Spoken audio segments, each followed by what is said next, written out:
Hello and welcome back to the Liminal Branch Library, the archive in the seams. I'm your Archivist and Librarian, Mordio Crow, and today we're doing some tabletop RPG stuff.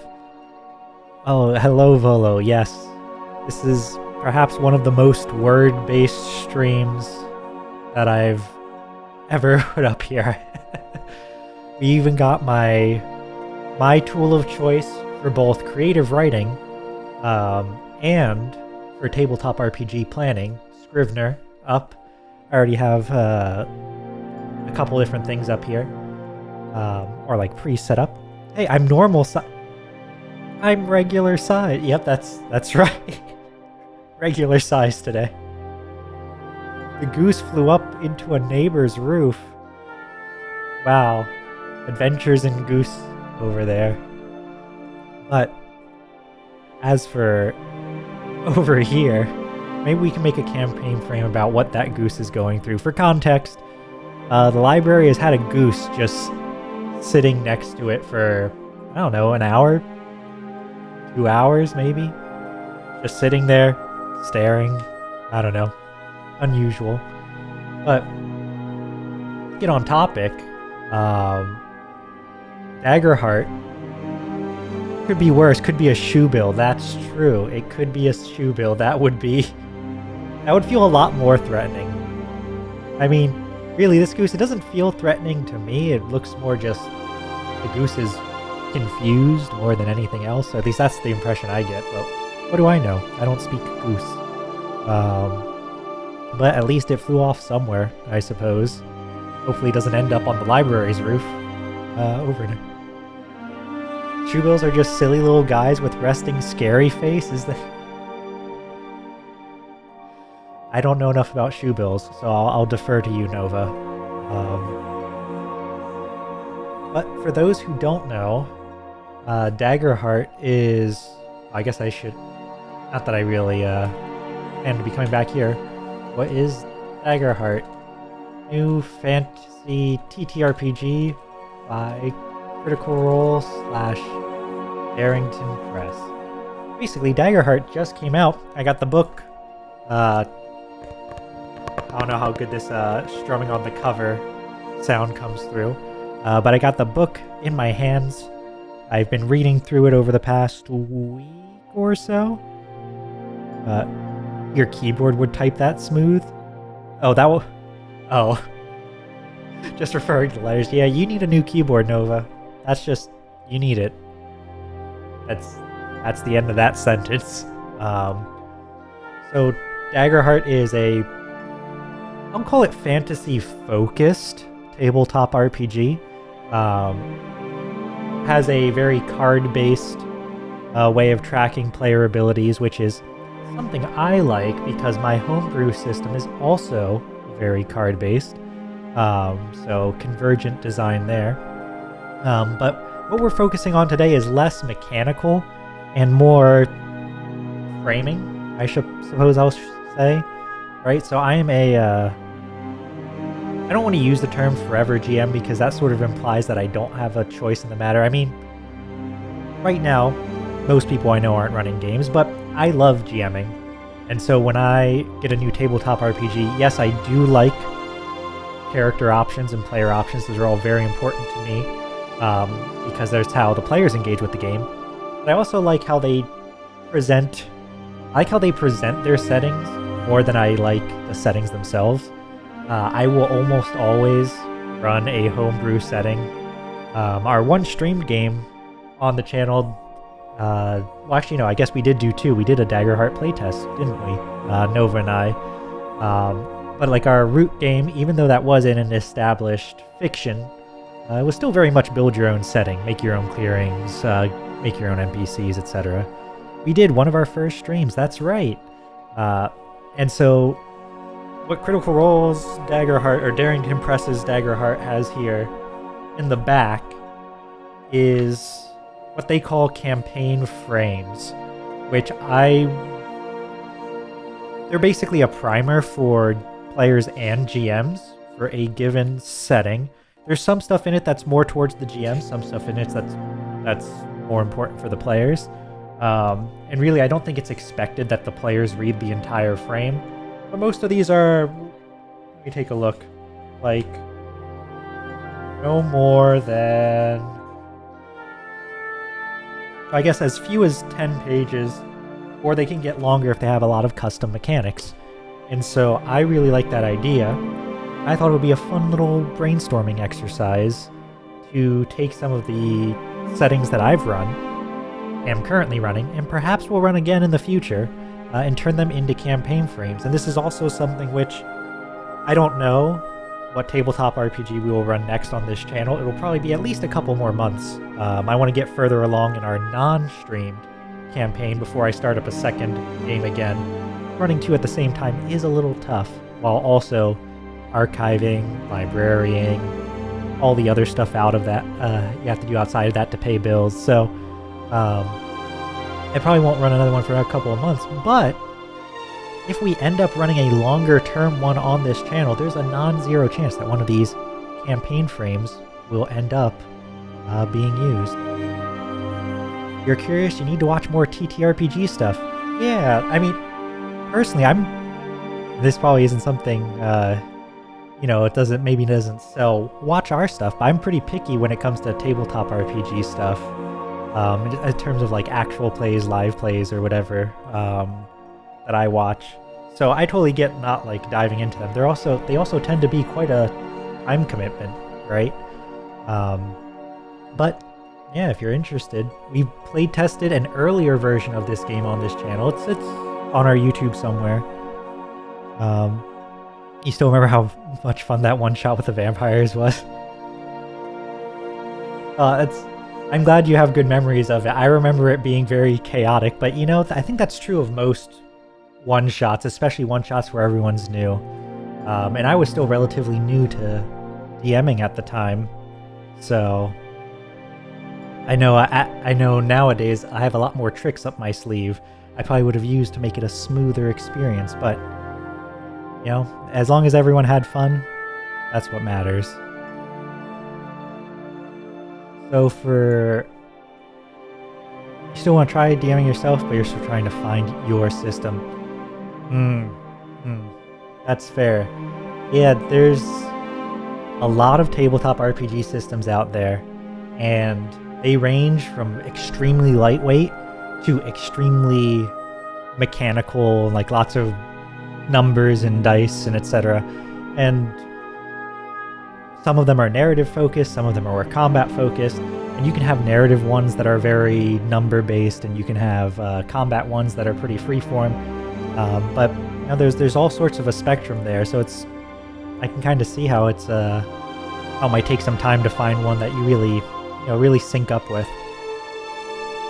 I know I often end up homebrewing whatever I run until it's something that's almost my own, which is why my non-stream game, even though we run online, is entirely homebrew, and I coded up the module for it for Foundry. Part of you wants to try something like Mage, which is a nightmare. Another part wants to try something like D&D Pathfinder or Fabula. I've never played Mage, though I know of it, and I've read some of the vampire ones and Chronicles of Darkness, World of Darkness ones. I may have read the Mage book at some point in the past. I don't remember, but yeah, I know that one's a lot. D&D and Pathfinder can be a lot in a different direction. I don't know much about Fabula Ultima. Oh, right, Lancer too. Lancer, I like Lancer conceptually a lot. Aesthetically, it's not quite like what I would usually run.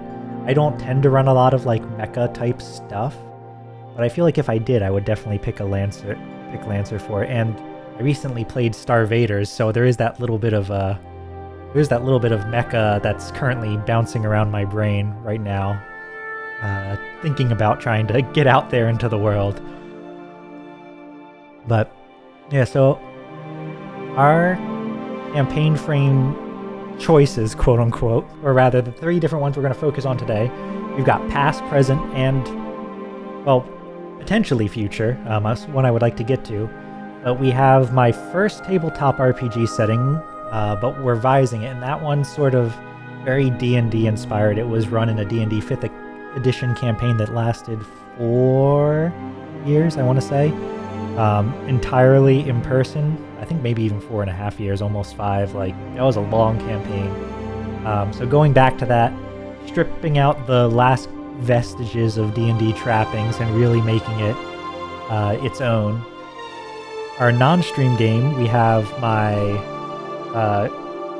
Caribbean, Cuban-inspired setting, Ilamarta in Times of Storm, which is what I'm running off-stream. And then we have a sequel to my previous non-streamed game, which was a sort of modern Magitech, but still fantasy and very heavily D&D influenced, though that was run in Worlds Without Number, I believe. So we'll just start, unless any of those really screams interesting to anyone here. I think I'll just start with the very first one, going back to the past, because it does have all of those initial trappings. Oh, and I guess, you know what, before we start writing, I'll go give a quick overview of what these frames really are. I have here templated up with just like headers and everything, basically all the different fields that they have in their frames, right? You can see there's a lot of different headers. Some of these sections are very short, some are longer, and the idea is to, especially with these first 4, get across the overall feel. With the overview, they would write a lot of prose to really set the scene. We're probably not going to write prose, we'll probably do bullet points. And now this is the thing that I think is very important if you're going to be running a homebrew setting in a system that has very specific mechanical options tied to character creation, is you want to give people an idea of, if your setting's different, how do those character creation options tie into that setting, right? And so Daggerheart has a bunch of different communities, and typically in their campaign frames they would say like, oh, if you are a highborn person in this campaign frame, what it means is you're likely from this city, or maybe you're from one of these places, and depending on which one, you might think you might have been raised in this manner or that manner, right? It never says like you have to be, but I think giving a player that context of like what would be typical is very valuable. And similarly, there's all the different ancestries. So this is something we'll run into for my settings where I probably won't use these exact ancestries, but some of them might map to ones that I have in my setting, right? Depending on which one. One of my 3 that I have here is very human-centric, so similar for classes and all that. This is also a place to call out aesthetic differences as well. So one of the Daggerheart campaign frames is a corrupted wilderness, one that's growing rampantly, right? And so that rampant growth might manifest on any of the more nature-focused ancestries. So like the fawns might have bigger horns, the ribbits might be larger, you know, like that kind of stuff. Mordio loves humans. I mean, yes, it's true. I do also feel like, now this is going to get into one of my tabletop RPG hot takes, is I feel like if a tabletop RPG setting is going to have a lot of different ancestries or species or whatever you want to call them, they should all be relatively distinct and less just like humans with slightly different features, whether that's very different biology or very different ways of interacting with the world. Now you're going to find in this first one that we're going to do, I'm not really going to follow that principle that I just said that I preferred, because it's a very D&D-esque fantasy setting. There's plenty of different ancestries, and in fact the list might be of similar length to here. But really, the closer we get to stuff that I make in the modern day, I try to keep it to a more narrow list. Don't laugh at me. Don't laugh. But oh yes, and then from there, this is something that I also think is important. So when I pitch campaigns, I tend to say like, hey, these are the important points of the campaign. If you want to play this one, make sure you keep these things in mind, and this is a similar section that they have for players, as well as for GMs. So these are very important, I think, to communicate with what the game's going to be about. remember Pathfinder First Edition had a dedicated Ancestry Maker equivalent where you had a wide range of features to give a character. Ooh. Yeah. So when I did run 5th edition, I used someone made a homebrew of something similar where you had a wide range of features you could give your character. And I basically told people like, hey, you can make whatever you want. You just have to justify it with why they're like that. Like if you want to be a goblin that flies and you pick your points appropriately, you tell me why your goblin artificer glued giant wings onto their character and how they work, right? Like, I like that kind of stuff. In this particular system, in Daggerheart, ancestries are relatively simple. There's 2 features for each ancestry, one that tends to be a little bit more powerful and one that tends to be a little bit less powerful. And for having mixed ancestry characters, you just choose from one of the 2 the powerful feature, and then from the other of the 2 you get the weaker feature, and that's pretty much it.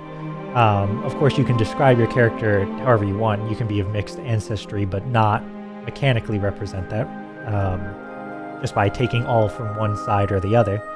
But I think that's a very simple, straightforward way to do it. I'll put its effectiveness at pretty reasonable. But I do like the sort of character builders. As a player, I love crunchy games with a lot of different character options and knobs and levers to turn. But as I run games, I found that, at least for my non-stream group, and Nova is in my non-stream group as well, that I'd say roughly half the group gets really into the mechanics.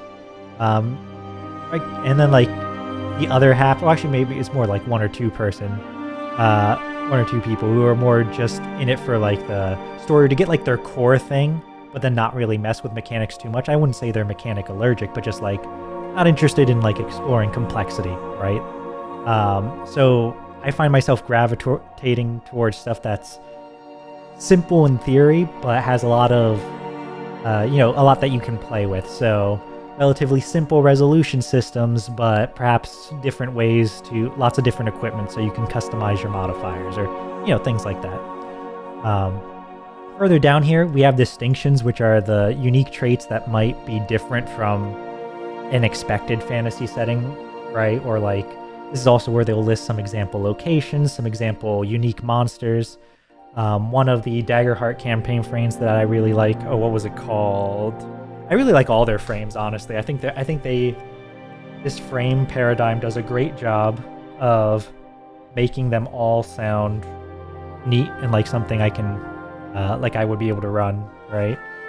They have this one called Colossus of the Drylands, which is a very Shadow of the Colossus style. I guess you could also see it as sort of like a Monster Hunter, or maybe, let me see, what do they list as their inspirations? Shadow of the Colossus, Red Dead Redemption, Deadlands, On the Shoulders of Colossus. I can also see as being like big Monster Hunter, or a somewhat Souls-like, in terms of like big creatures that you have to fight. And so you would outline those big creatures, right? Inciting Incident is like an example adventure to start the campaign. And then you get little mechanics or session 0 questions to ask your players, right? Yeah, Nova's always there. So, after that lengthy intro, let's slide over to our first campaign setting. So this one, right here, we have Names Are Hard. I want to give this one a new name as a part of...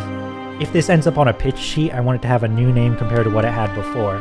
What it originally had, which I'll put here, original names, were just the riffs for the first part, and then we had Convergence for the third part, and in between we had a couple of short things where I think we just called it like the Underdark arc, and one of the characters' island adventure, right? So we had a couple small ones that were like little short things, but both of these 2 names are okay. Of the 2, I think I slightly prefer Convergence. I think that was good for like it's better for like a final arc of the campaign than like the campaign as a whole, right? At least that's how I feel. So we're going to start with the pitch. What is the short version of what this campaign is or what it's about? And we're going to be using bullet points a lot throughout this, and if I use these, I'll end up turning them into proper prose, but essentially, the elemental planes have collided with the material, or have collided with the world. Causing widespread chaos, unless the city has a shard of dense elemental power called a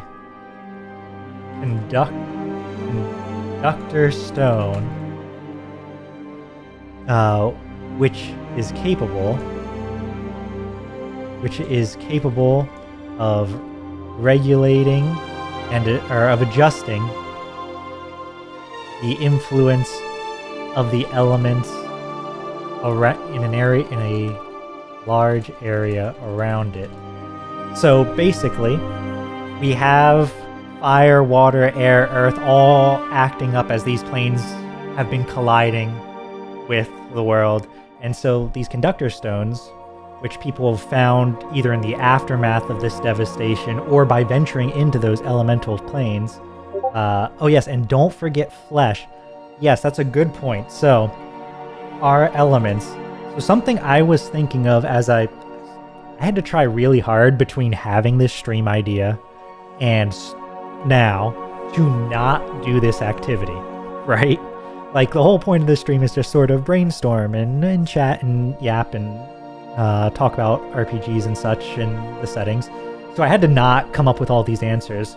But we have earth, water, fire, air, and so flesh was the fifth element in this original campaign. But I'm wondering if I want to tweak it to life to have it include plant life and fungal life or not. So I'll put flesh/life for now, right? Because I think that if we open it up to life, having that plant material around could be good. Or maybe plant material falls under earth, which is what I think I was doing before, earth or like water. Flesh is a cool element. Yeah, it's also a horrifying element, right? But yeah, it's a fun one. I think one of the first things, one of my iconic memories really early on in this campaign, which I think it started in 4th edition D&D, and I used the elemental chaos as like the inspiration for this. It was not strictly the same, but it was very similar. The flesh golems from Oblivion. Oh no. Yeah, I think flesh is a warm element, maybe 98 degrees or so, but womp womp womp.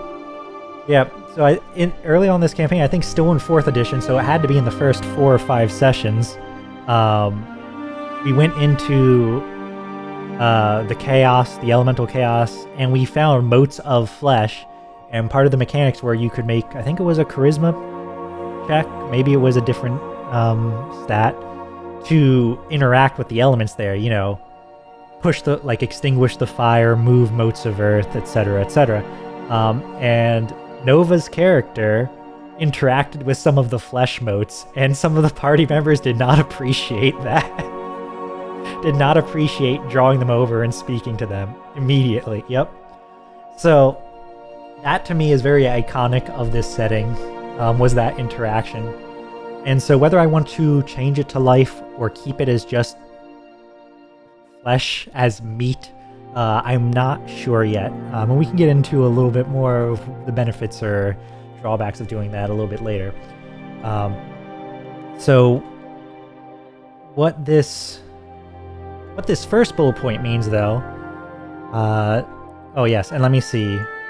They need a shard of dense elemental power called a conductor stone, which is capable of adjusting blah blah blah blah blah, as well as a skilled arcanist called a, wouldn't you know it, conductor to manipulate it. Right? So conducting Conductor stones set the dominant element of an area, then control the amount of its presence like a valve, but there are still ebbs and flows, so they require monitoring. Oh, Maestro. Oh yeah, Maestro could be good too. Maestro. That could work. But yeah, so essentially, it's like even when you have a conductor stone in your town, in your city, you can't just set it to, we are Earth Elemental Town, and we're setting the Earth to staying still like it's supposed to, right? You can't just do that. There's still, all the elemental planes are still oscillating in and out of the setting, so you still need to be able to react to that and utilize the stone to diminish or otherwise provide outlets. And actually, I think that's a good point to hear. The stones can diminish elemental spikes, we'll call it energy spikes, or be used to provide safe outlets that don't affect these settlements. So by virtue of this as well, travel between settlements is risky, dangerous, and ripe for adventure, right? Because this is where we get, this is how being a player character makes sense, right? I feel like often there needs to be some fundamental reason, for me personally, right? I like to give there a reason why traveling from place to place and solving problems is like a viable thing to do, right? Like, why is it that you can do this in this setting? Why isn't it something that's handled by the people who are already there, etc., right? Think about all the money that can be made. That is true. Think about all of the money that can be made for risking your life and limb. Yeah, so this is where a lot of this is what PCs can be good at. Whether that's PCs being couriers, PCs being researchers, PCs being people who need to travel for one reason or another. There's a lot of reasons you could have to leave the safety of a settlement, and that's also something that could bring the party together or keep them together, because traveling is going to be dangerous, right? Even if it's not creatures, but it can be creatures. It can be elemental creatures. It can be natural creatures that have been irritated by the chaos, or like, moved by the chaos. There's lots of different challenges to face. So traveling in groups of skilled other people, good, important. All right, the other important things. So we got the elements. I don't want to say out of the way, but we got the elements here. What else is important about this setting? The other thing that's important about this setting, and you will find, we're gonna put this. Let me see. Is this under tone and feel, or is this under themes? Let me check the existing. There's one theme that tends to show up in all of my campaign frames. I cannot really avoid it. Yes, okay, it's going to show up under tone and feel. This campaign frame is a little bit political because the lands were formerly united under the iron grip of a theocratic empire. However, the cataclysm, when the planes first collided, caused them to lose their grip on their holdings. Many places revolted, and they retreated to their frozen homeland far to the north. You had a neat idea come to mind too. Got the creative brain cell going. Oh, nice. For your own tabletop RPG stuff? Ah, yes, the Anglic. Yep. So we will have to change those names. And so something that'll come up, and I mentioned this to Nova before, a lot of the names in this campaign setting are just ripped from other settings, which I think is fine to do if you are, playing a home game, right? But if this is something I wanted to stream, I don't want to use names that are just based off of other D&D settings or other settings from media that I've enjoyed, right? The occasional reference here and there, perfectly fine, right? But too much of it and just, I don't know, doesn't quite sit right with me. So I'll be renaming a lot of these entities. Although I believe Anglik is just based on England. I don't think that's even, I don't even think that's a fictional place.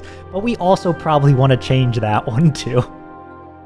Not that England was a theocratic empire, but I think that's where the name comes from. British, yes, that's right. That's just a funny image that came to mind hearing about planes crashing. Oh, yeah, the elemental planes crashing, I assume, yeah.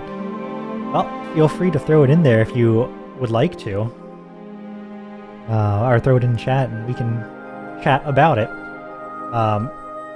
So with the theocratic empire having retreated, this has led to... let's see. And maybe this is important to note. Small note. It took, we'll say, around 2 decades between the planes starting to intersect and conductor stones becoming widespread. And another 2 for them to become moderately well understood. Another around 2 decades. So we're talking about 40 years after this inciting incident, right? Oh yeah, the idea of like a reason to adventure where a plane impacts or brushes with reality leaves valuable material that can be used. That's exactly right. So I didn't even talk about our artwork. I looked over at the thing over there, but I'll stick on this first and I'll go back to that. Yeah, so something that we've done in this campaign were like having areas that were so ripe with elemental earth that like, oh, you could go here and find a lot of stone stuff for enchantments, and so people could hire, especially in one of the sequel campaigns to this called Scrappers, where the party was very much, or at least began as people just sort of going out and grabbing stuff that was magically imbued thanks to all of these collisions and bringing it back. Does this mean brushing with the flesh plane leaves planes of flesh? Yeah. Honestly, knowing me, it probably means a lot of eyeballs, a lot of hands, or a lot of teeth. Fortunately, that's funnily enough, in our initial versions of these campaigns, the flesh plane was the one that I think intersected with the material the least. And, I think that was for everyone's sanity that happened. Not that there weren't tons of there wasn't a healthy amount of body horror.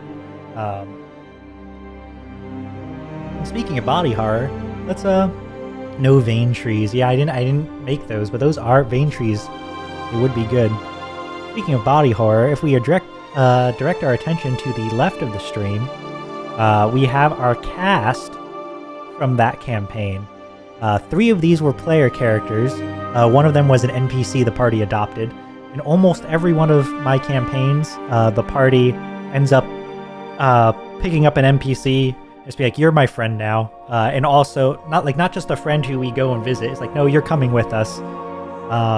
So in this particular case, we have at the bottom center Nova's character, Ning Li, where perhaps that healthy in air quotes.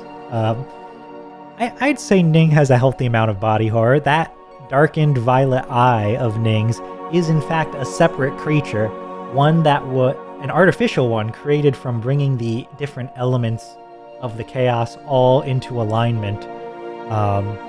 And so that living eye has replaced Ning's there.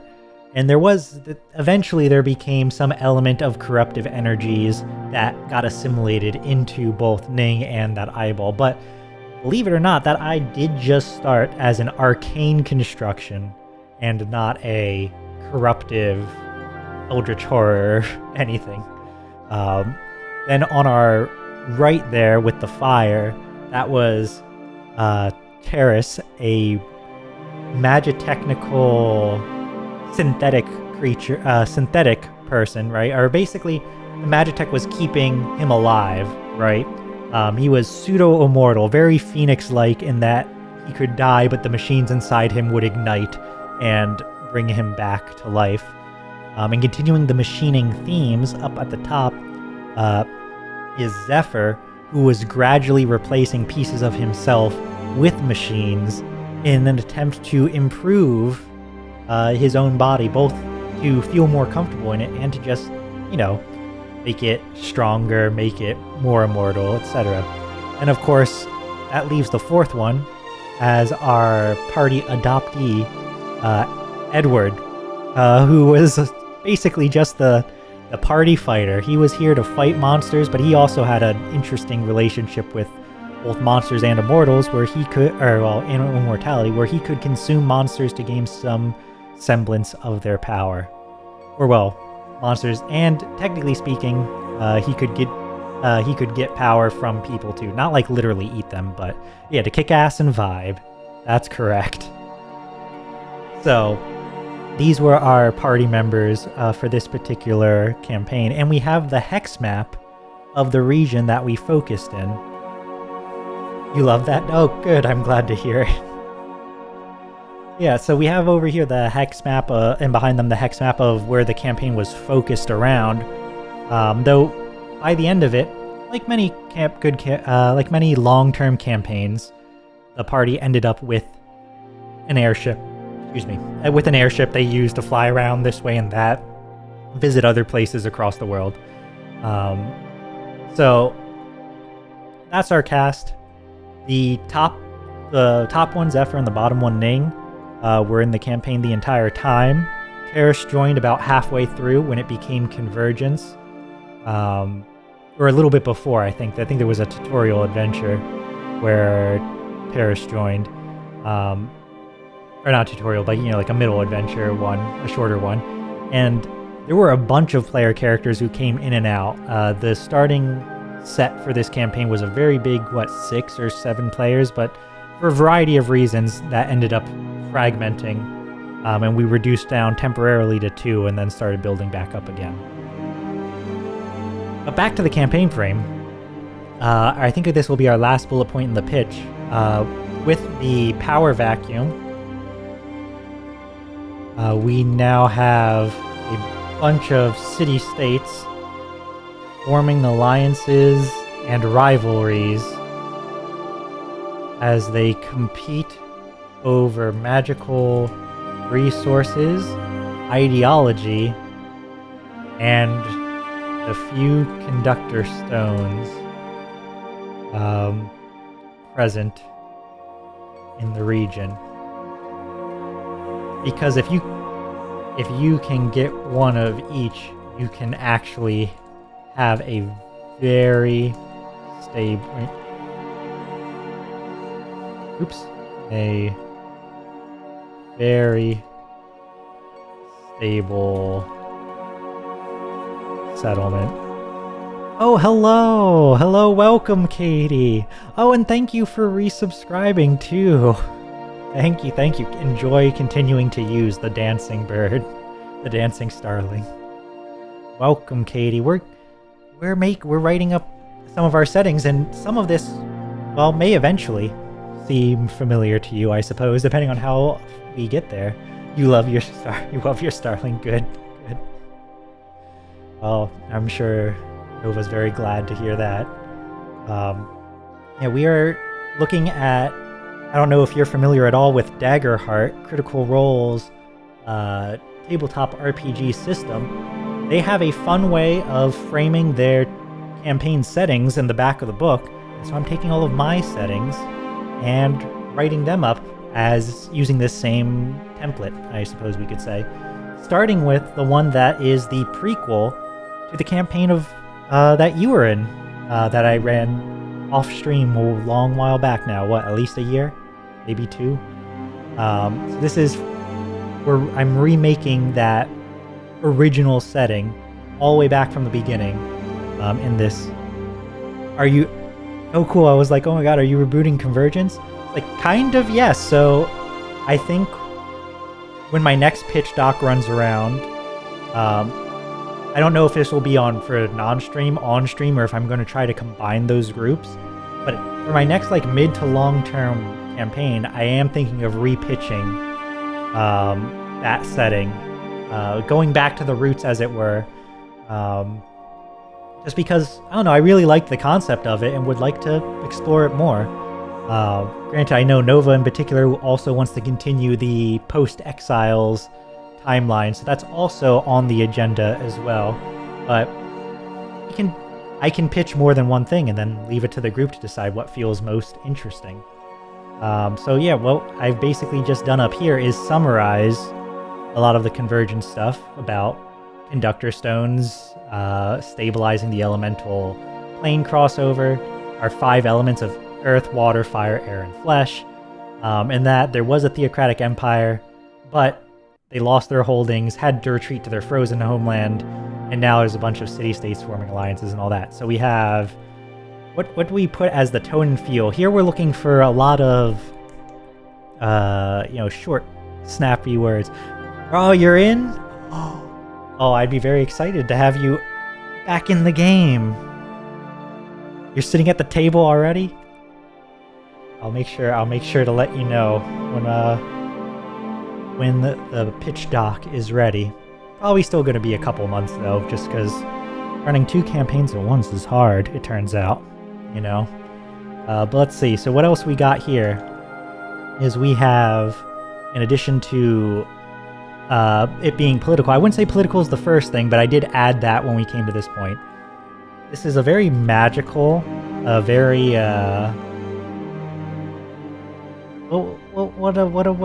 other words would we use? Definitely magical. I don't know if I would use epic.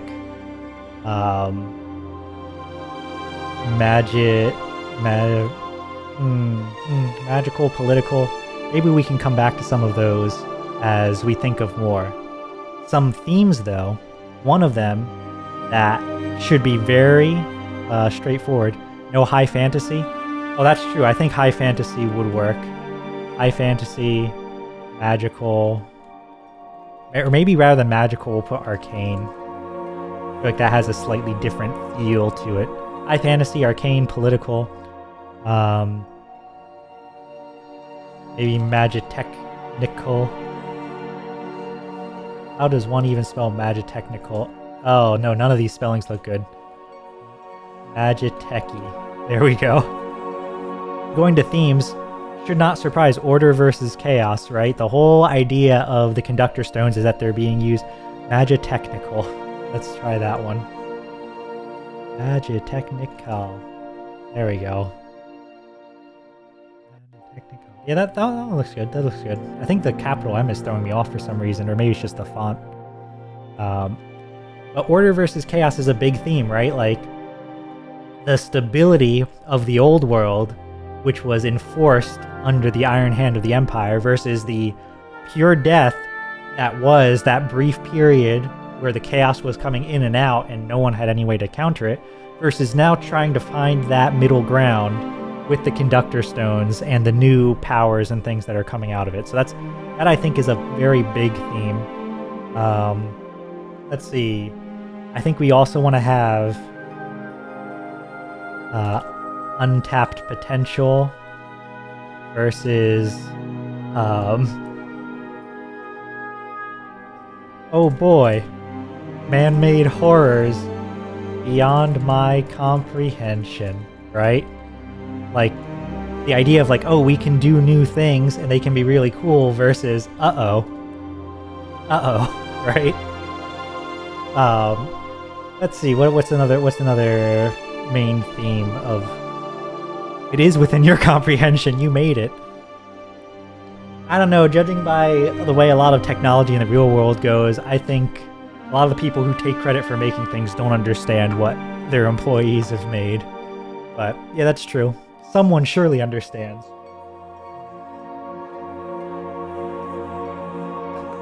Let's see.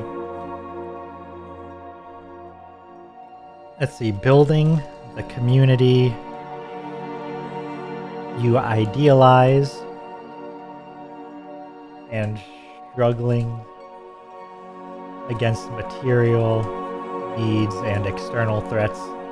That's a little long for a theme, but I think it sort of goes there, right? You comprehended it once. Yeah, exactly. You thought you comprehended it, but then. But like this last one, it's very verbose, but I think maybe it ties too much into order versus chaos. I don't know. We can revise it, right? But a common thing that came up in this was different settings, different settlements. A lot of the problems in them were the people in charge making sacrifices that the party didn't agree with to achieve what they thought the right way to have a society would be, right? And that's something that you're probably going to see in a lot of my settings. That's just going to happen. You're not going to get away from it. So that's for the greater good. Exactly. So touchstones here. This is for media that we feel is relevant, right? So I'd put Tales of series, Final Fantasy, especially 14. No, I think 14 didn't really start until I think I might have started this campaign around the same time we started playing. You say that for the greater good one more time. Yeah. I only put especially 14 because that's my special Final Fantasy. In fact, I'll put especially Tales of Vesperia. Any other big influences here?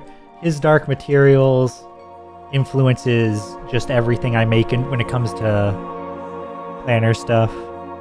That's my emotional brain rot. And I think we'll leave it at that for now. I'll try to think if there's anything else that'll come up later, but we'll start there. We're going to skip the overview. We're going to skip this because it's prose / nice writing. And because basically what this overview is supposed to do, this pitch we're supposed to condense down into a paragraph or two. And then the overview is supposed to expand upon that in a flavorful manner to get you excited, right? So rather than go back and forth over the words, let's just go straight into the next step, which is the community. So Daggerheart has all of these communities represented mechanically. And so it's now our job to say where they might come from. So Highborn, where would the nobility take place in this setting, in this region? So looking at our little map, hex map on the left, this is roughly the area that the beginning of our campaign took place, and if I rebooted it, the same would likely happen. So actually, I'm going to scroll down here to the distinctions and the sample locations section, and we're going to put down our 4. We'll put down our island trade city, which we will call, which in the original had the element of earth. Then we had our coastal port city, which had water. We had our plains fortress city, which was air. And we had our mountain / lake scholarly city, which had the element of fire. So these were the 4 cities, and though I don't expect you to really be able to see much about that hex map, the island is that one little mountain drifting out at sea. The port would have been somewhere in the hills by the coast nearby. The fortress city would have been somewhere out in the middle of the grass, a little bit above the top character's head, or a little bit above and to the left. And then the mountain scholarly city would have been all the way over there in the lake and mountain token on the leftmost side of the map, right around there. These were our 4 cities that we spent most of our time in this campaign in, at least in this region, and going back and forth this way and that. I want to give all of these new names because one of them, original name Ospio, which is from Tales of Vesperia. This one had original name Belagost, which is from Lord of the Rings. I don't actually remember. I should have looked up before this. I don't remember this one. I don't remember this one. And this one was Castle Corvus.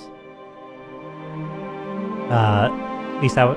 Yeah. So those were our original 4 key locations, right? So I made our little trip down here because now that we're going back up, Highborn people are likely from the Trade City Island. I'll just put it in like brackets and we'll call it Earth. And part of the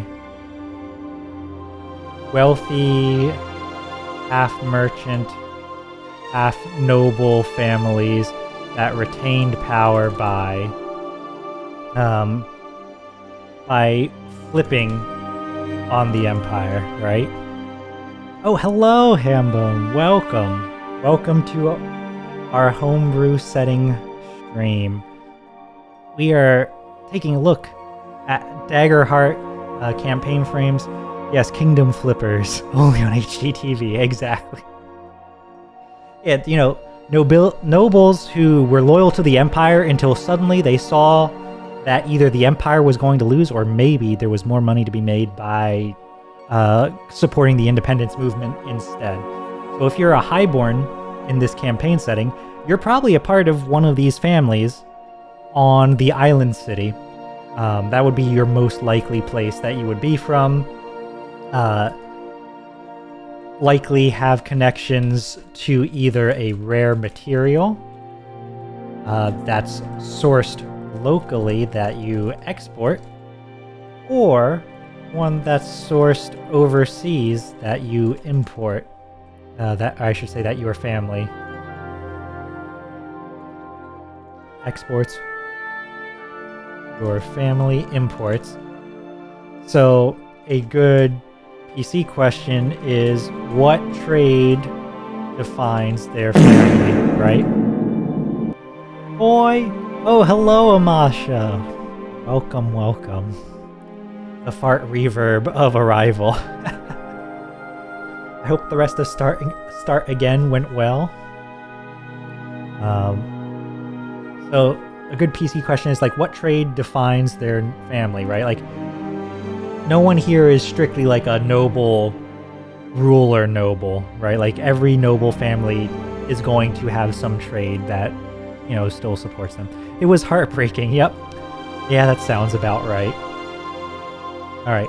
As expected from the notes that I put down below, our Mountains Lake City is our scholarly one. So if you are Loreborn, right? If you are a studious character, you are likely from or traveled to the Mountain Lake City, which I'll again put fire in brackets,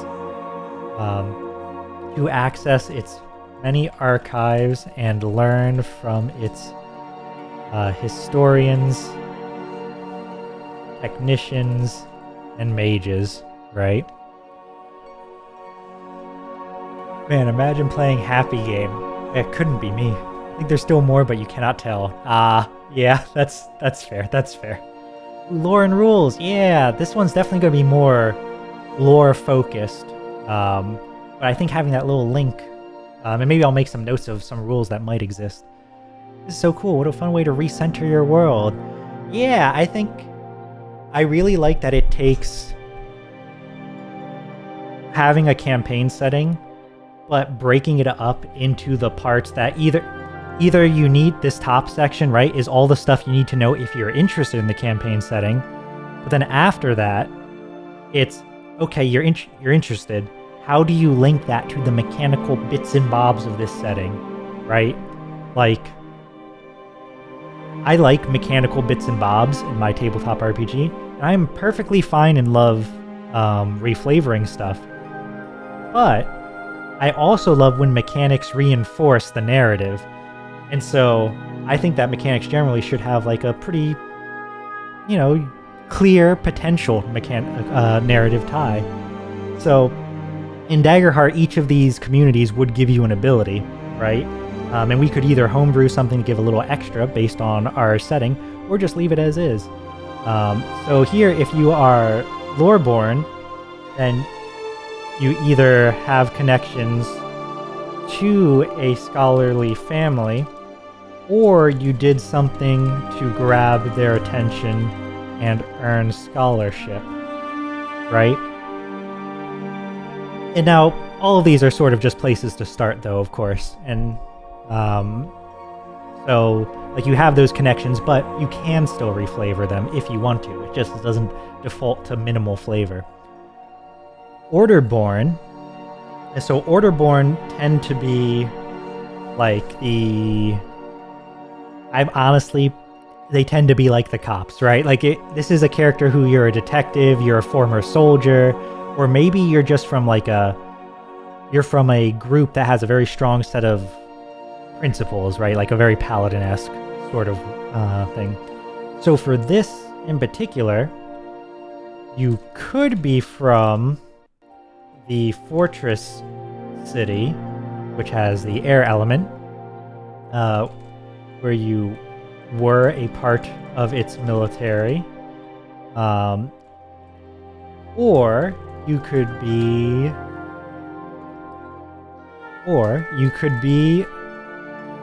an adherent of one of the major faiths, right? Like I don't think there's.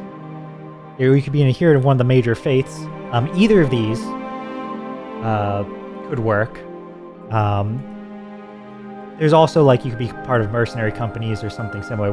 The major faiths we probably won't touch on too much in here because I think that's incidental to what's important about the settings. But if you're Orderborn, you probably would be one of these two, I would assume. So, why did you leave? Or do you have a special mission that you're tasked with, right? What principles of your deity do you struggle with in this time of chaos, and which hearten you, right? So each of these also provides a question to help to link your character to the community, right? So Ridgeborn are mountainous, basically you're born, or you're from a mountain or a cliff somewhere somewhat remote. For this one, you may be from a family of the Scholar City Fire. That was here before it became this big center of knowledge. If that's the case, how do you feel? Let me see. How do your family feel about this change? Where's your hall pass order board? Oh, before it was cool. Exactly. Yeah, how you feel about this change? Going from a small, simple settlement to an arcane capital. You may also be from one of the mountain ranges to the north or south, in which case your settlement does not have a conductor stone. I'll put likely does not. Because maybe a player comes up with a really cool idea and you're like, sure, that can be a city, right?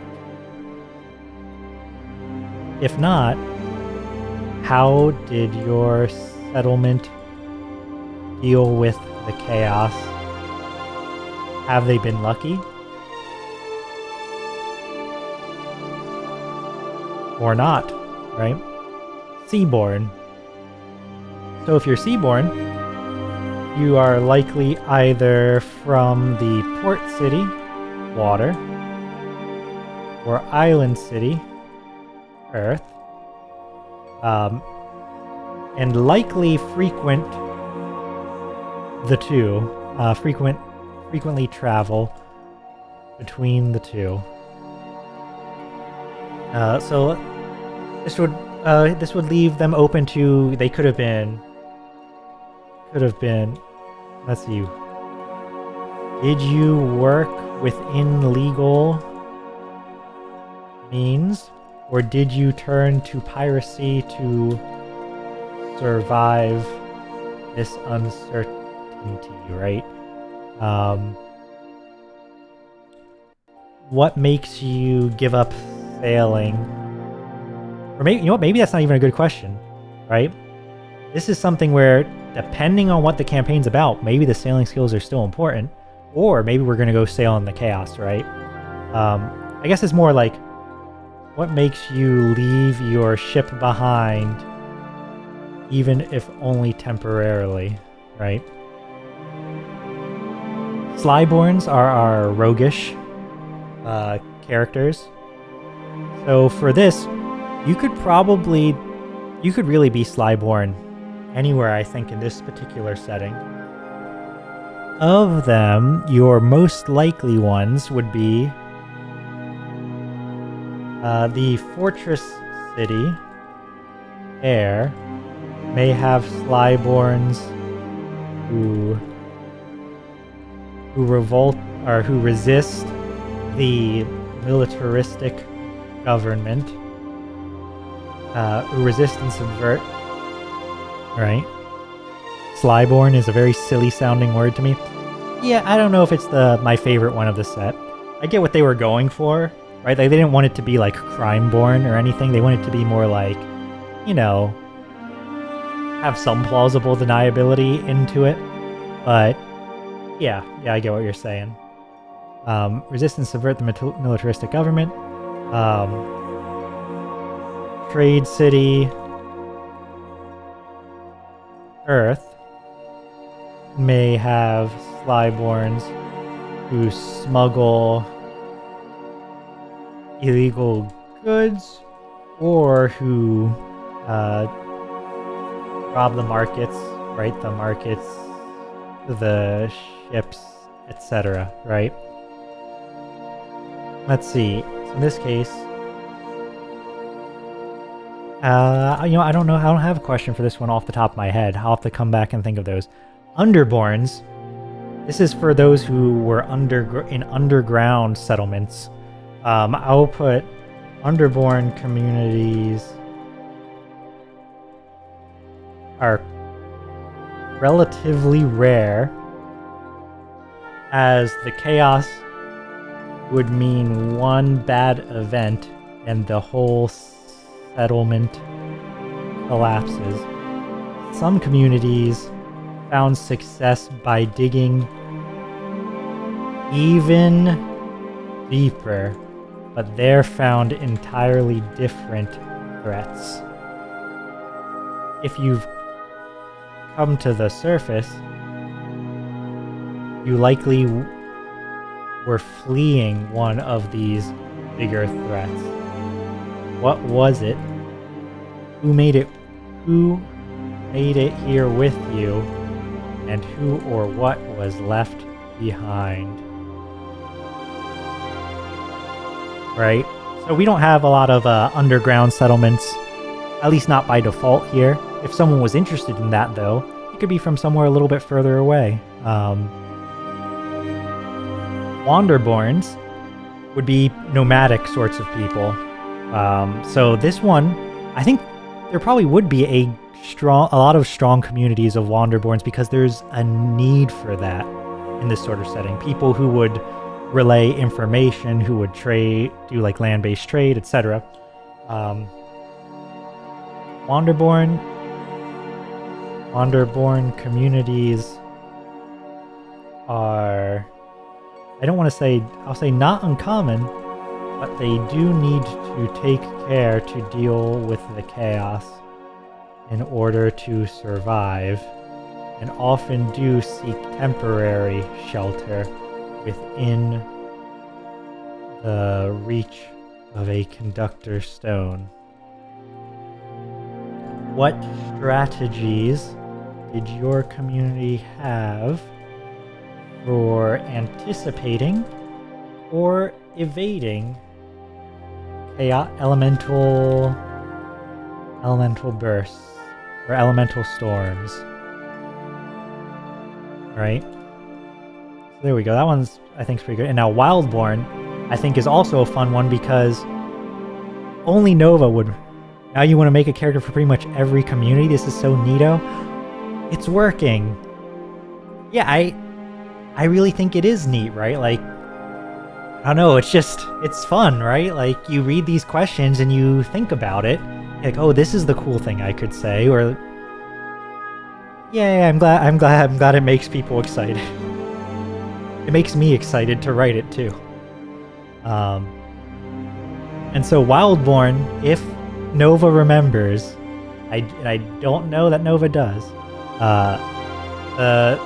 there was a Wildborn person who was a relatively plot important for the early part of this campaign, named Myron, who's Wildborn NPC named Myron, whose city basically got swept up in an elemental upheaval, and though he managed to suspend it in time, he was unable to figure out how to turn it back to save them.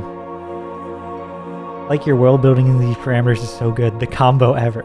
Oh, thank you, Katie. Ah, Myron. Yep. The man tried.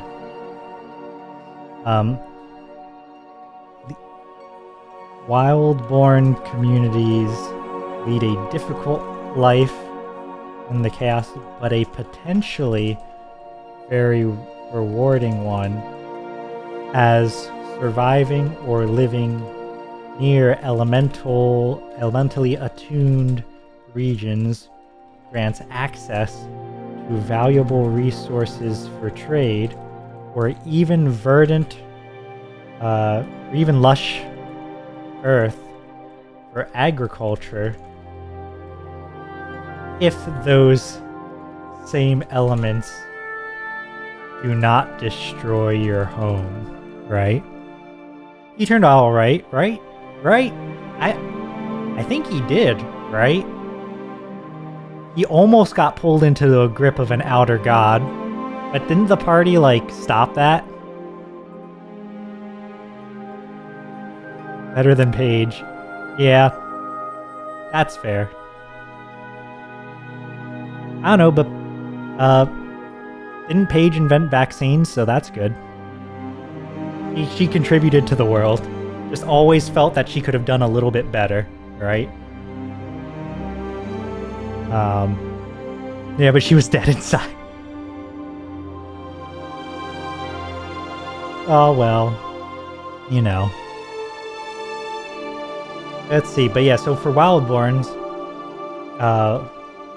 what interesting elemental feature is near your home? And what drives you to leave it behind, right? I mean, I guess this is true for everyone, so we don't need to put that there, but what elemental features near your home? I think this is also the same as Wanderborn, but what strategies did your community have for dealing with the chaos? Alright. We did that. We can move on. Next section. Wow. You know, I had 3 here prepared because for some reason I thought this would be fast. It's not. Ancestries. So we're not gonna go in too much detail here. Actually, no, maybe we will. Let's see. So we have multiple categories of ancestry here in this setting. So Nova's probably familiar with the earlier version of this setting where it did just have D&D based ancestries. Katie, having played in a sequel campaign in this setting, You're probably more familiar with the revised ancestries, which is what I'm going to be putting here. And then we're going to... Ooh, what do we want to call these? What do we want to call this last... I guess for now, we'll just call them the Indigenous set, because that's what they are. So technically speaking, these ancestries were created... Oops, not ancestries. Ancestries were created by the gods and led here by them. These ancestries were created by the elemental titans / primordials / whatever we want to call them, and were led here by the divine gods as well. Or we'll say liberated by the divine gods, then led here as well. These ancestries were already present on this plane. Who or what created them is a less active force in the world, either by nature or due to covert divine intervention. Right? I love world building, but my brain is fried from stream. None of this is sticking to me. Oh, that's okay. That's okay. Don't worry about it. Don't worry about it. This is the sort of thing where, honestly, even when I pitch my next campaign, this level of detail would not be on the pitch. Probably the level of detail would stop. I would turn this into prose right here. Maybe expand out on these two sections a little bit more. And then stop there. That's what would be on the pitch. Right? Everything after this is for once we've already decided and you want to look at all of those character options. No, this is the kind of thing you have on the back end for reference. Yeah, exactly. Or like, you know, once we're actually building characters and people are like, this is the kind of characters I want to play. Yeah. Oh yeah, and I certainly would do this again. In fact, I have 2 other campaign frames I wanted to do, so maybe I'll end up doing another one of these, or another 2 of these very soon. Just because, I don't know, I find this fun, and if people find it fun to listen to or think about characters too, then... Yeah. And I have an entire wiki for reference as we revise and work on our audio drama. Ooh. I have a... Tangent. I have a wiki for my current campaign, but I don't update it much. I struggle a lot with wikis as the GM. I don't know what it is about it. I think it's something about, like, making things super canon, and then I'm afraid I'll forget my own lore, right? And that I have this intense fear that players will remember my own lore better than me, you know, or something similar, or that I will forget some lore, and they won't. And then, like, but that's not how the wiki says it works. And I'm like, oh, oops, right? I don't know. But I do like having something for reference. And I do think that I should just get over my fear of wikis, because having something common that everyone can reference, I think is just a good thing, right? I think it's just a good thing. It is intimidating. It's also kind of difficult to prep it and run the game at the same time. You don't have to fear that from me, at least. Fair enough. So for our ancestries, we have 3 divine ones, which are dwarves, humans, and elves. Right? Dwarves were made by the gods to be the scholars and craft, or I guess, yeah, the scholars, miners, crafters. I guess, do I want to put scholars under dwarves? I'm not sure. Humans, oops, were made by the gods to... My previous GMs would offer character point incentives for other people to update the wiki for our game, so we didn't have... Oh, that's a good one. I like that. That'd be good. Back in the days of this campaign, since this was in D&D 5th edition at the time, I offered... Yes, yeah, we used to have incentives where if you did the recap or extra stuff for the campaign, you would get inspiration. And I think I even made it like an inspiration that didn't like clash with the regular ones. I think it ended up being...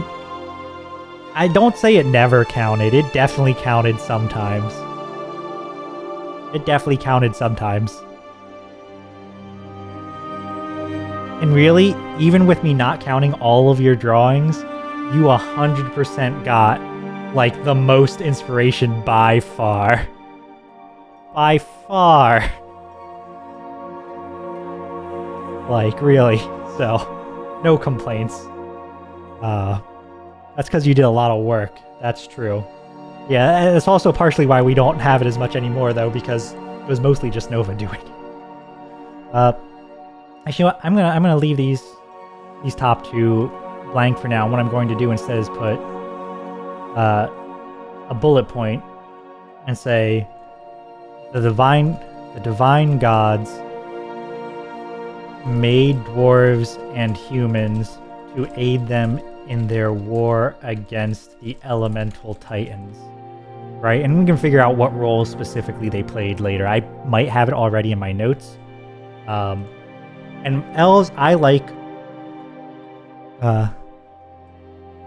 made it seem like I just got it for free. No, you did a lot of work. And you got a lot of the inspiration. I'm saying you just... I didn't give it to you for every single thing you drew because you were already getting the most by a long shot.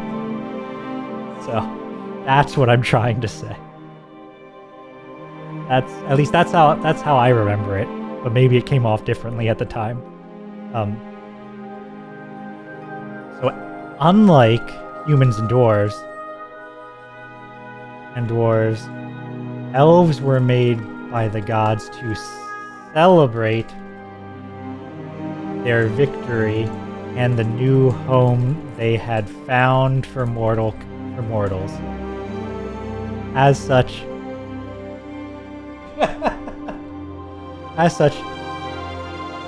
elves are possessed. As such, many consider elves the best. Like, what was it? Like the refined work of the gods, right? Like this is the god. This basically, the gods could take their time and cook with these ones. Only ancestry that's fully immortal.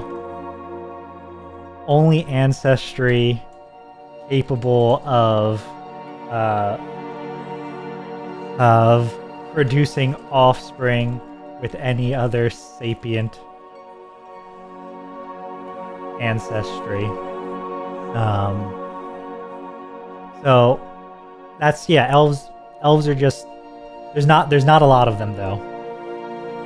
There aren't a lot of them though. Look how much. Yeah, you know what? I'm going to ignore that. Yep, Okay, so then next we have the elemental ones, and I'm not 100% happy with all of these, but I'll start with the one I'm most happy with. Gnomes. That's right, gnomes. I'm most happy with gnomes of all these ancestries. Why am I most happy with gnomes, you might ask? But now all of chat knows. Yay, gnomes! So what I like about gnomes in this setting is gnomes are actually elemental earth creatures made of stone, right? They're funny. Comedy gold, probably. Are made of stone, earth, clay, right? They use mushrooms as chairs and tables. So, like all of these elemental ancestries, I really want them to be in tune with their element. I believe, I'll have to reference my earlier, like Gnome from Tales of Symphonia. Gnome from Tales of Symphonia. I don't even really know what he's supposed to be. He is such a creature. Yeah, so they're actually elemental creatures made of stone, earth, clay. As you expect, short, subterranean, at home in the earth. I believe I gave them the ability to move through earth/stone, right? Like they can actually they can just do that, right? And that sort of goes to what I was talking about, I don't know, half an hour ago, about how I want the different ancestries to be like very distinct, right? So gnomes actually literally made of earth, and they can move through the earth, and they have all these abilities that are based on that, right? Granted, for tabletop RPG purposes, I think that you have to put some limits on this in order for it to not just be the gnome players walk underground and then, you know, reach up, cut people's ankles off, then go back underground, right? Like there's a limit to it. But they can do at least some amount of it to reflect that elemental heritage. To our... He's gnome face. Oh, like face through the ground. Yeah, ankle touchers, ankle biters, yeah. Then for air, we had two different ones.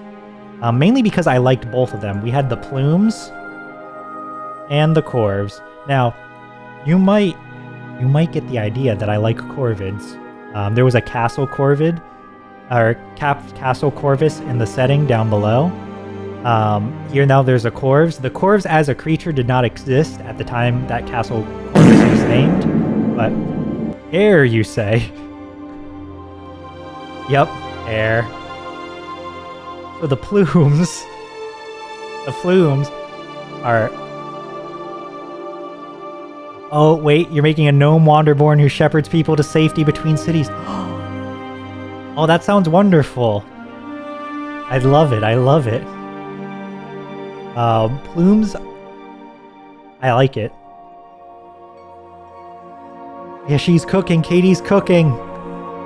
Rubs my hands together excitedly. Plumes are very large bird people. Range from fully feathered to humanoid, but with just a few, but with feather accents, basically. Yoo-hoo. Well, let's see. So very large bird people, light for their size, but still powerful. Relatively small in number. I forget what they... I believe they can adapt well to the elements, but I could be misremembering that. And then corvs are what you would expect. Oh yes, their accents tend to be very colorful, but can be more muted tones. Corvs are average to small-sized bird people who are a little less humanoid. Their wings can be used as hands, but not while flying. So, yes, this at the time that this was made in 5th edition, there was a lot of discourse online about whether or not player races should be able to have flight as an inbuilt ability. And yes, they fly now. Also very good at mimicking sounds or mimicking sounds and such, and voices. One of the things that sort of bothered me about D&D, what are they called? Kenku. The Kenku are the bird-like people who can mimic sounds, but they're said to be in lore as not very creative, right? But then using their mimic sounds entirely for speech. And I know in some origins for them, they're like supernaturally cursed, so I guess in that case, that's fine. But like, if you're using entirely mimicry to communicate with other sapient creatures who don't have that mimicry, you are a very creative species, right? Like that's a very creative thing to be able to do, to take and remix what the world you hear into something intelligible for other people. That is very creative, very smart. Like Darmok and Jalat, I do not know who these are, unfortunately. Agree, yeah. So I'm gonna put the earth We'll put air in here. So something I would have to decide is, do I actually want 2 of these? I think I would keep both of them just because I like both of them. So let's see. Then for our earth and water, these were the ones I was not as creative with, I think. And maybe I would revise these 2. I called them... I was trying to think of what would make the 2 of them distinct at the time, right? And like both water and fire do share a lot of properties and differ, well, you know, in the actual material, right? Like water and fire both can be amorphous. It can grow when it freezes for water, or fires can grow larger, or they could get... Or Bumblebee and Transformers. Oh, Star Trek reference. I see. Morn would be a gnome. So, the Elms here are... If you're familiar with D&D, they're like basically Genasi. Vaguely humanoid.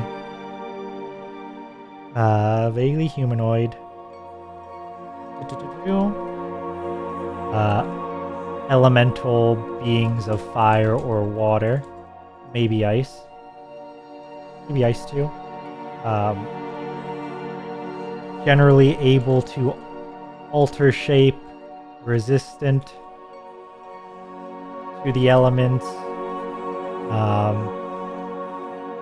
I should say generally able to alter shape to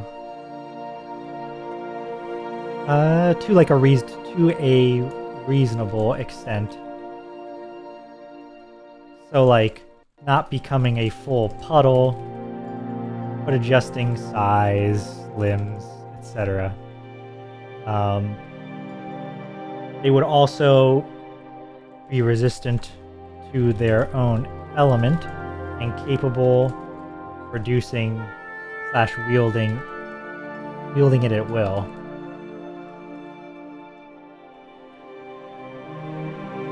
So those would be our elemental ones. For our indigenous ones, we had 2 originally, what were called the primals, not to be confused with the Final Fantasy XIV band of the same name, who are animalistic humanoids. Usually mammalian, but don't have to be.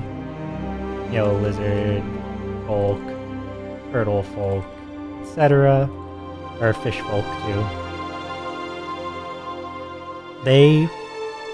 Furries, yes. This is the furries. More to the furry end of the spectrum. But we'll get to the other end of, like, other parts of the furry spectrum in a moment. Usually have some enhanced sense or physical feature based on their animal. Then we had the mycelia. One day you'll make your unicorn be shonen. That's where your baby boy lives. Yeah, that primal heritage. The root realm. Alright, then mycelia. These ones are the fungal people. Fungal people who no one knew existed until centuries, millennia after getting to this plane, as they lived deep, deep, deep underground. He's waiting to be born. I never made abilities for these guys. They were always only NPCs. Quite rare on the surface. And now I'm thinking I may want to add plant people, question mark?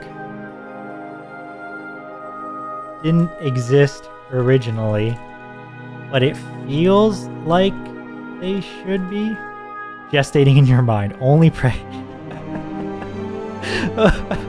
What an exchange. They should exist. Yeah, so I'm thinking that plant people probably, like, it feels like if you have animal people and mushroom people, there is a plant people niche that should be filled, right? Like, that just feels like something that should exist. Not sure entirely what they do, but we can have those. Oh, so he is the mind horse. Imagine a horse. Yes, please. I want to choose to believe that's to plant people existing and not to imagining... imagining Dryads are one of your favorites. Wait, did you have a plant guy in Convergence? You did have a plant guy in Convergence, because at the time, we were playing D&D still, and there was a 4th edition plant people. I don't remember his name. He was a very aloof plant person. Yeah, not entirely sure what features we'd give them. But, you know, lots of potential for plants here. Don't remember his name. I want to say it started with an R, maybe? Made you kill some plant people in Space Kings. Oh yes, that's true. A perennial, I guess. Ooh. Let's see. So, and then finally, the last and very important section here is half-elves. Because elves can have offspring with any other ancestry, a lot of typical fantasy species are in fact half-elves. Halflings? That's a half-gnome, right? Orcs? Half-primal. Anime Catboy? Half-primal. Half-primal parentheses, or boar. Half-primal parentheses, cat, right? Be shonen with angel wings, half-orv, right? Like, you can go down here and there's so much you can just throw in, especially if you get into the half-primals or half-plant people, I'm sure, right? Like, you have so many different permutations. Robot half-mycelia. We actually had some half-mycelia elves in one of our campaigns. Not this initial one, but one of the later ones. Spooky. Yeah, one of them had fungal growths all over her eyes. Yeah, Nova adopted them, that's right. They were revolutionaries because they were growing up under a Mind Flayer empire. You're right. Nova's character, Curtis, adopted one of them. And then one of our friend's characters later on kind of adopted the other one. Kind of. Speaking of plant people, you watched Green Knight tonight. It was pretty cool. I am unfamiliar with that. Oh, wow. Whew, we're only halfway through this one. I don't know. We'll go a little bit longer. We'll see how much further we can get through this. Something I wanted to do was to map the existing Daggerheart ancestries to the ones above. But I don't want to... I'm not going to spend too much time doing that right now. Instead, we're going to go through the same exercise we did with communities for the classes, I think. So for bards... bards might be taking new inspiration from all of this change. After centuries, or decades to centuries, of a single dominant regional power and culture, many new ones are blooming and blossoming. From which do you take your muse, right?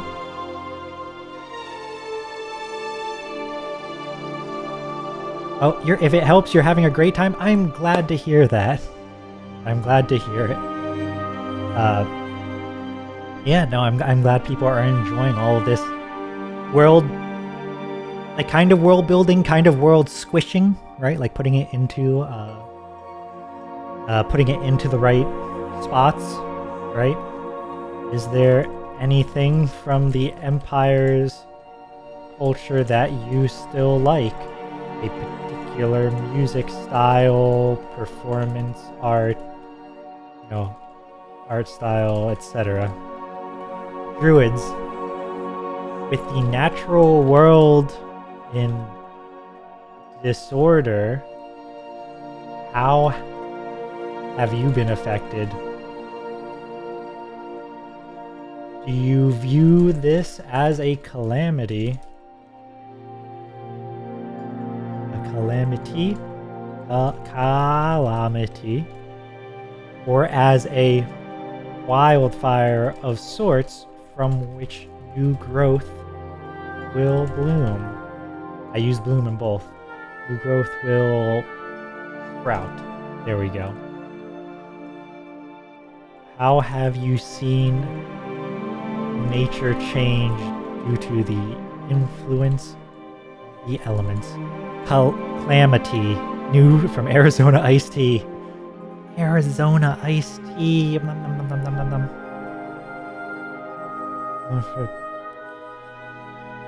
Did you think it was for better or worse? Would you stop this change in the world if you could? Actually, that's a question for all player characters. We don't need Under Druid. Alright, Guardians. These are our Defender Paladin likes, if I recall. Let me take a quick look at them to remind myself. We've got... Flipping through the book. Not an expert. Oh, come on, what's the order on these? Give me an index, I suppose. Guardian, page 36. Array of martial professions, speaking to their moral compass and unshakable fortitude, and by the means by which they fight. While many Guardians join a group of militants for a country or cause, they're more likely to follow those few they truly care for, majority be damned. Known for fighting with remarkable ferocity, even against overwhelming odds, defending their cohort above all else. So, they get Valor and Blade. Okay, so they're non-magical, but have all of the... Give us the page ASMR. Let me see if I can do that. Ooh, that was probably too loud.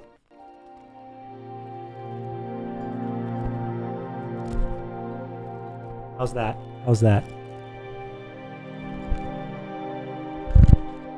Yeah, it's because the microphone doesn't really pick it up unless it hits the microphone, I think. Oops. I apologize for your ears, but Nova did ask for it. Alright. So for Guardians, there are many new ideologies forming in this time after the Empire's retreat. Are you a part of them? Let's see. So that... Are you the founder or a key part of one? A follow, or just a follow, or or just a believer? What? Tenet. It's Tenet, right? Yeah. Most resonated with you, especially at this time in your life? Is there any aspect you are unsure of and are searching for an answer for? Throwing you under the bus, I see. Well, you're not here to defend yourself in audio. I'm sorry. Impact only ASMR. Rangers are incredibly valuable in this setting. Anyone who can traverse the wilderness has skills that will be compensated handsomely. Do you choose to help connect civilizations, or do you try to stay a lone wolf? Or do you try to keep away from the politics of societies, right? Let's see. There's one thing you dislike about staying within a conductor stone's influence? What is it? Right? Like whether that's maybe some weird sound or just something different in the air. Rogues. Rogues, we all know rogues, the classic thieves, right? In a time of change, both metaphysical and societal, people are so busy, not everyone has time to watch their coin purse and valuables. The rogues steal wealth, magical resources, and the ever valuable information to trade or to sell, right? And hearts. Right? So let's see. So if you were a rogue, right? What do you specialize in, right? Do you have a fascination with it? Or is it just what you believe to be the most valuable resource of them all? Alright. So Seraphs, I guess these ones are more of our divine paladins. Let me double check them. Divine fighters and healers, sacred purpose, protect land or artifact, upholding of faith, allies themselves with an army or locale, much to their satisfaction of the rulers, but other crusaders fight follies. Alright. Yeah, so these ones are very paladin-esque, right? So with the chaos's arrival, interference with the material world, a lot of people have had their faith in the divine gods shaken. Seraphs are a reminder that they are still with us. Seraphs are a reminder that they are still with us, though that does not soothe all hearts, right? So, how do you feel about the vestiges? Maybe vestiges isn't the right word. About the energies of your deity's old foes suddenly having so much influence, right? What is your relationship? I don't know. We'll save that for a divine one. It's like how close the gods work with mortals. Sorcerers. A lot of new sorcerers have awakened due to the elemental energies, causing chaos in many small communities as unpracticed magic suddenly manifests. But there are also still bloodlines of people, just like Legend of Korra. You know what? Yes, it is just like Legend of Korra. There are also still bloodlines of people who have honed their innate magical abilities for generations. Are you one of these? Which of these are you? Which of these are you? If you are from a known, established bloodline, in what way do you live up to their expectations? And in what way do you disagree with your family? Who are you and what do you want exactly? If you are a new sorcerer enabled by the elements, what was that awakening like for you, and how well do you have it under control now? And how do you manage it, right? I love just having these little flavor questions. Alright, warrior. This is someone who fights things. The need for capable warriors is never ending. Elementals escape into the material world. Elementals escape into the material world, and the elemental energies empower and enrage natural beasts. Though conductor stones stabilize a settlement's energies, they do not stop beasts from wandering across the borders. So, you always need someone to fight, right? You always need someone to fight. Smash beat 'em up guy. Exactly. Let's see. Were you formally trained? Or did you learn as you had to? Did you learn because your settlement needed to deal with a crisis, right? What do you do to steel yourself against great or unknown foes? Wizard. Alright, wizards. Wizards have always existed, but in the modern era, they have become all the more prized as they are the ones who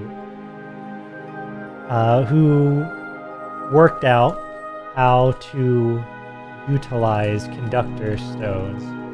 As such, arcane researchers are valued in all major settlements to both operate and improve the operation of these valuable Magitech machines. No, I wouldn't call them Magitech machines. These valuable artifacts. Do you aspire to become a conductor? Is there anything about the chaos that fascinates you? Or I should say, what about the chaos fascinates you?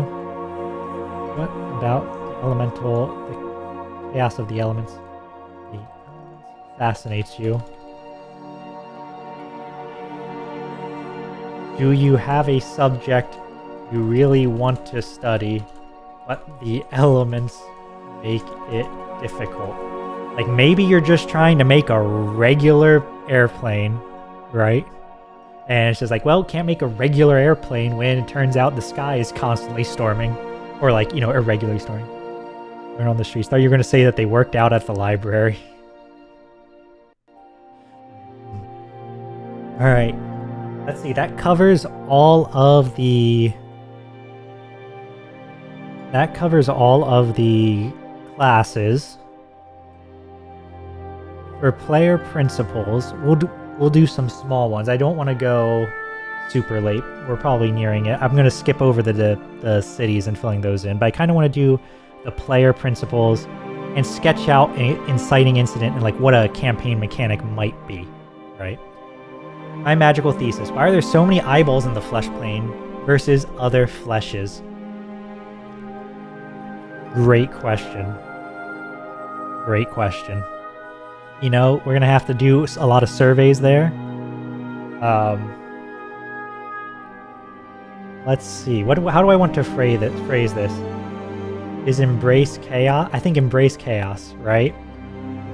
The world is a dangerous place, but your PCs must be willing to brave that danger. Dangerous output and unpredictable. It's good to have a plan, but especially in this world, everyone knows they don't always survive contact with the enemy, or even the ground the Enemy is standing on. Eyeballs allow you to see the flesh planes. Yeah, and how messed up it is. Even the ground standing on. So, give your characters a reason that compels them to adventure. They are to go into danger. They don't need to be reckless. But there has to be a reason they aren't living comfortably within a conductor stone's reach, right? I think that's a very big one there, right? What would be another player principle for this one?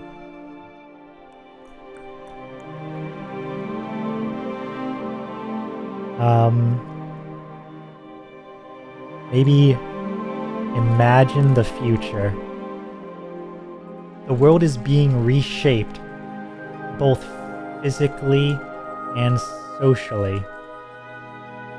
What changes? Consider what changes your character appreciates and which they dislike. If they're old enough, they may remember the strict rule of the theocratic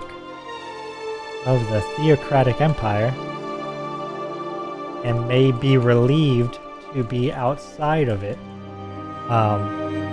Regardless of age, though, they may lament not being able to walk through a peaceful forest without worry. Right? Because surely you can do that. It's just you're rolling the dice, right? Let's see. So embrace chaos. Imagine the future. What is the world they want to see, right? And how much are they willing to build it versus just how much are they willing to build it? Yeah, I think that sounds fine. Embrace chaos. Imagine the future. Is there a third principle I want to put up? Maybe I'll just leave it at that for now.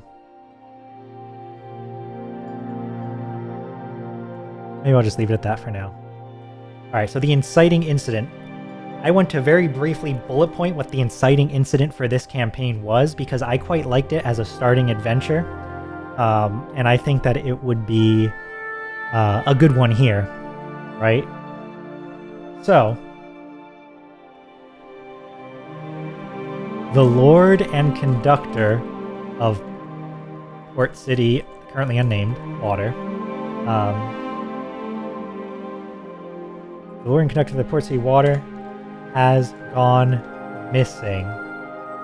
Each party member had something they wanted to either get from him or speak to him about, or have a reason to look for him. Right? Notably, he is looking for new apprentice conductors after an argument between his current apprentices caused him to kick them all out. So this opens it to PCs can want to be apprentices. PCs can, let's see, what else? PCs can be, oh yes, okay, here, this is another thing, has gone missing, which has resulted in a constant storm around the city. This has halted trade, both essential and incidental, right? People can just be super nosy and want to know what the fight was about. Nova remembers this, yeah. Yeah, PCs can just be super nosy. PCs can want to be apprentices. Highborn could have a monetary interest in trade resuming. Let's see, I could put Loreborn PCs. PCs could want to be apprentices. Highborn PCs could have, monetary interest. Wildborn, Wanderborn, Ridgeborn PCs could have their homes affected by the growing storm. Orderborn could be sent to find him by another city-state. And then let's see, what were some other ones? You don't have to put one for everything here. Oh, Slyborn. Okay, yeah, Seaborn. Seaborn are clearly affected by it, or it's unusable. Slyborn may see this as an opportunity to learn arcane secrets to sell. There's lots of stuff, right? Like, there's lots of different hooks here for why people would want to do it.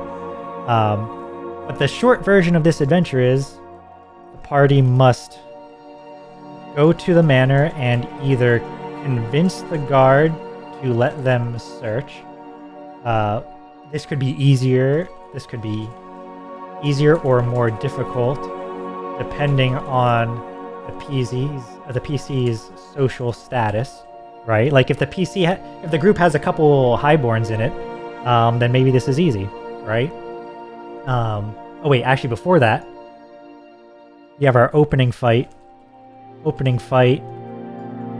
A creature of elemental water, lured in by the raging storm, rampages in a town square or somewhere similar where the party is all around nearby, right?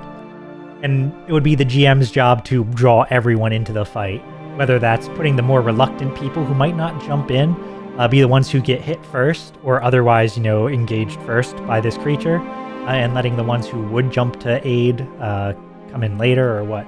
But we can have that. We had that opening fight in the original. It was a water element slod, I believe. That was the fight.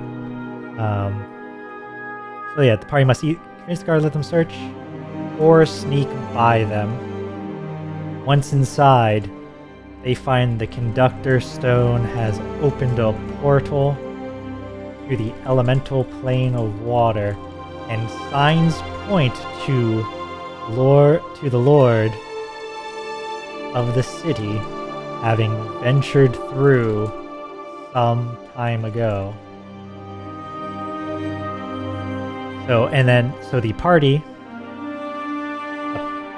the party must pursue the Lord of the city into this elemental demiplane and contend with the elemental threats and potential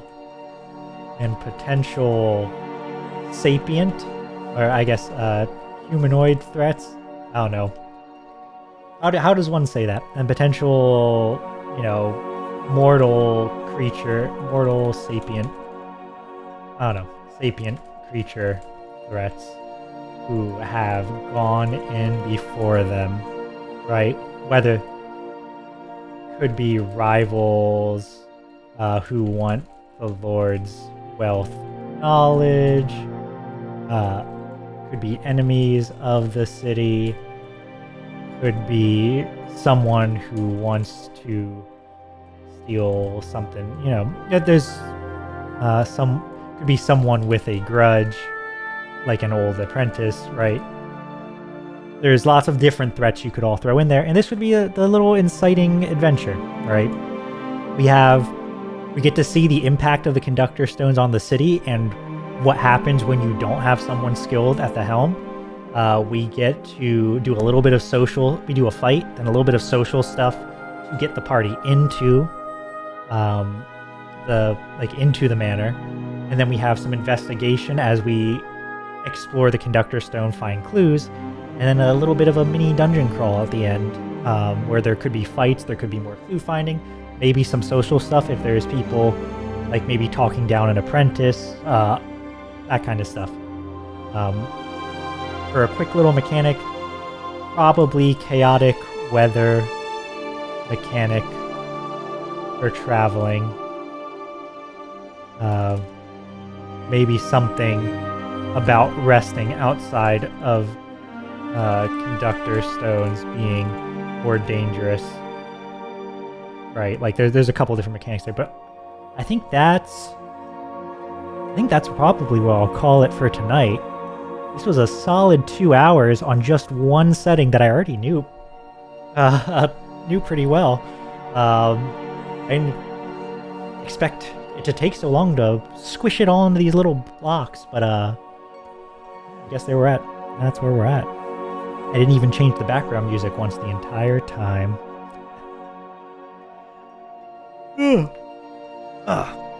Well, thank you so much everyone for coming. It sounds like I'm glad people were interested in hearing all of my ramblings. So fun and interesting. Oh, thank you, Katie. Thank you. Ooh. Yeah, I will probably do one more of these. Because I'll definitely still make these for all three. I don't know if I want to do 3 streams of them. Maybe I will. Maybe I will, though. I don't know. We'll see. Up next, when we do one of these, will be... I think I'll do Ilamarta next, which I switched to as if there's anything to show you. There's not. There's nothing. Actually, what? There is something I can show you. Hold on. So this time we've been working on what formerly Convergence with this little map here. But if I remove... Oops. Alright, one second. If I put on these here and come back, there we go. For next time we do one of these, we'll probably do my current campaign, non-stream campaign setting, Ilamarta, in Times of Storm, or En Horas de Tormenta, a fantasy setting based loosely on Cuba, its histories, its various communities that were there. I am partially of Cuban descent, and this was a big excuse for me to research my own heritage, because unfortunately, I'm very cut off from it with the nature of how my grandparents escaped from the land. So, I had made this campaign setting, and that's what we're currently running through. I have all these different flags and different nations and all that fun stuff. So that will probably be the one we cover next time. So if you were interested in this one, hopefully you'll tune in for that as well. I'm going to move us over to closing for now. And while I do, for the rest of this week, we have just one more thing, which is Nova on Friday playing more of Little Goody Two Shoes.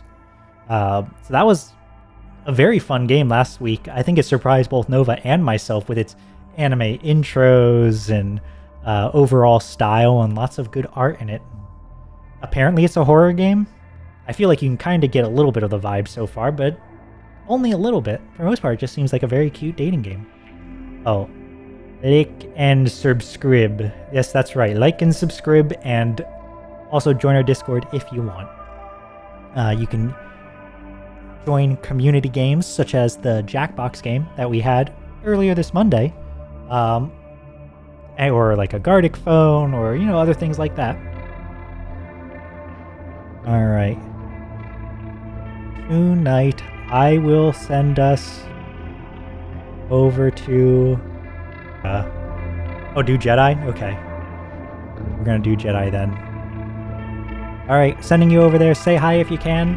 Otherwise, thank you so much. We hope you've enjoyed your time here at the Liminal Branch Library, and we hope to see you again soon. Goodbye and good night.